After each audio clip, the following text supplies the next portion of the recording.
بسم اللہ الرحمن الرحیم۔ عورت صرف اس مرد پر غالب رہتی ہے جو اس کے وجود کو اصل حقیقت سمجھنے سے قاصر ہوتا ہے۔ ایسے مرد کی کمزوری غور کے سامنے اس وقت آیا ہوتی ہے جب وہ اپنے ذات کو مکمل طور پر عورت کی مرضی خواہش کے مطابق ڈالنے لگتا ہے۔ عورت کی فطرت میں اللہ تعالیٰ نے ایک خاص کشش اور نرمی رکھی ہے جو مرد کے اپنے طرف مائل کرتی ہے، لیکن یہ کشش اس وقت طاقت ہتھیار بن جاتی ہے جب مرد اپنے خصیت اور ذمہ داریوں کو بھول کر عورت کے سامنے وہ اپنا وقار اور اصولوں کی ترک کر دیتا ہے۔ یہ بات رکھنی چاہیے کہ عورت کے فطرت میں ایک خاص قسم کی چالاکی اور سمجھداری ہوتی ہے جو اسے ایک مضبوط مرد اور کمزور مرد میں فرق سمجھنے کی صلاحیت رہتی ہے۔ اگر مرد اپنے اصولوں پر قائم رہے، اپنی ذمہ داریوں کو سنبھالے اور عورت کو عزت کے ساتھ ساتھ ایک خاص خط میں رکھے تو عورت کبھی اس پر غالب نہیں آ سکتی، لیکن اگر مرد اپنے جذبات پر قابو نہ رکھ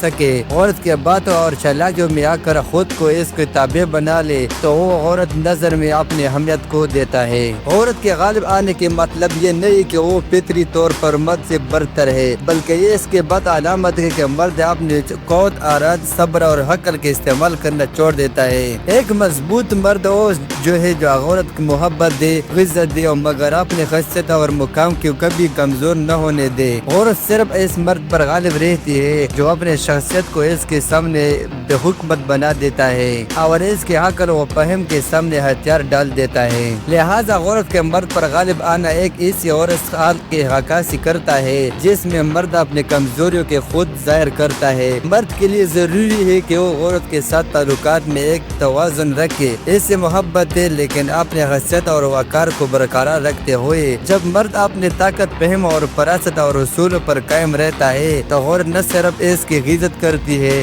بلکہ اس کے فیصلوں کو بھی تسلیم کرتی ہے۔ ویڈیو دیکھنے کے لیے بہت شکریہ۔